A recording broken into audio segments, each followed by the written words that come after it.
Today we will be discussing the case of Ting versus Velez-Ting with GR number 166562. The facts of the case are as follows. Benjamin Ting, the petitioner, and Carmen, respondent, were married. However, in 1993, respondent filed for a declaration of nullity of marriage on the ground of petitioner's psychological incapacity. Respondent claimed that petitioner has a habit of physical and verbal abuse, drinking, gambling, and accruing massive debt from friends, family, and loan sharks. Benjamin refuted that he was not psychologically incapacitated as his peers would confirm. He was not violent and only gambled and drank when there is an occasion. He counterclaimed by alleging that it was the respondent who would go out twice a week to play mahjong with her friends, leaving him to take care of the children by himself. Carmen brought two witnesses. One was the nanny to their children who have claimed to have witnessed the petitioner's abuse.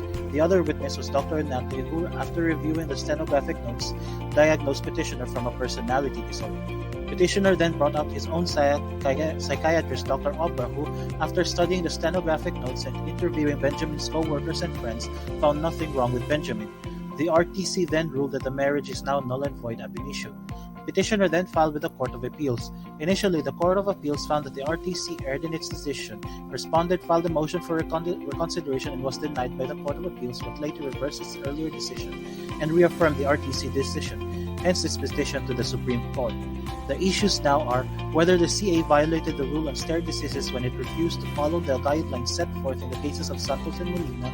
2. Whether the CA correctly ruled that the requirements of proof of psychological incapacity for the declaration of absolute nullity of marriage based on Article 36 of the Family Code has been liberalized. And 3. Whether the CA decision declaring the marriage null and void is in accordance with law and jurisprudence. The ruling now on the first issue was yes, the Court of Appeals violated the rule on stare decisis that was part of Article 8 of the new Civil Code. Arguments that the Molina rule should not be applied retroactively was raised previously and was then struck down. It is only when a prior ruling of this court is overruled and a different view is adopted that the new doctrine may have to be applied prospectively in favor of parties who have relied on the old doctrine and have acted in good faith in accordance therewith under the familiar rule of lex perspicit non respicit. The ruling on the second issue is that the court denied abandoning the Molina doctrine but only relaxes the requirements since each case must be treated distinctly.